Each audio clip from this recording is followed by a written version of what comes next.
the Prime Minister just looks ridiculous when he won't tell the truth that Trump has broken international law.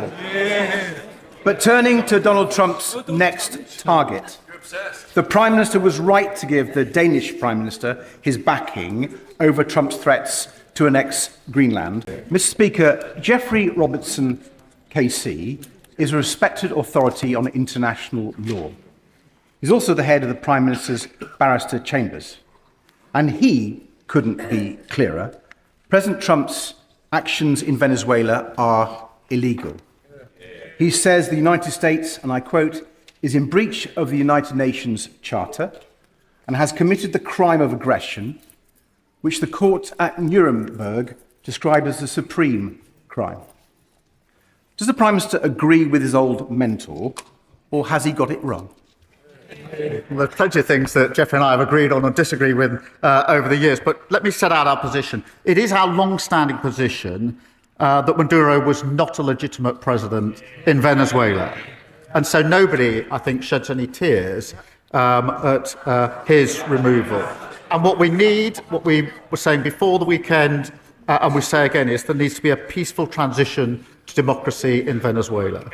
Now, the benchmark of all actions of all countries is, of course, international law, and it is for the US to justify its actions accordingly. My focus is on the defence and security of the United Kingdom, and yesterday we were working with NATO allies, including the US, on security guarantees for Ukraine. And it's only with security guarantees that we'll have a just and lasting peace in Ukraine, which is vitally important for Ukraine, for Europe, and for the United Kingdom. Sir Ed Davey.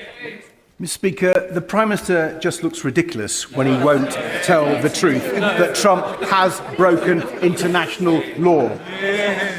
But turning to Donald Trump's next target, the Prime Minister was right to give the Danish Prime Minister his backing over Trump's threats to annex Greenland, and I welcome his joint statement with other European leaders. But does he also agree that if Trump does attack Greenland, it will be the end of NATO?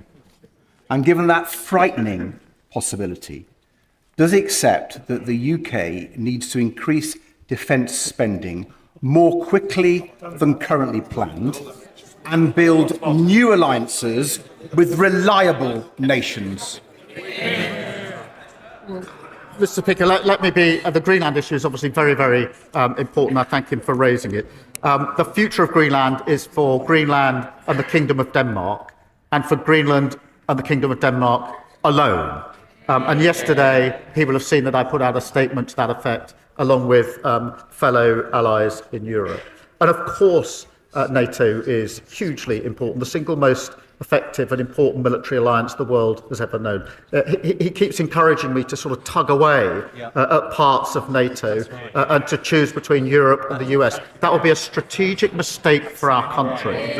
And yesterday we were working with our NATO allies, including the US, our NATO ally, on a just and lasting peace in Ukraine. That will not happen without security guarantees from the coalition of the willing, backed by the United States. That's a vitally important issue, and we made progress on that. And there won't be a just and lasting peace in Ukraine without those security guarantees, and not achieving a just and lasting peace in Ukraine is not in our national interest, and that's why I'm applying so much time and energy to seeking to get that outcome.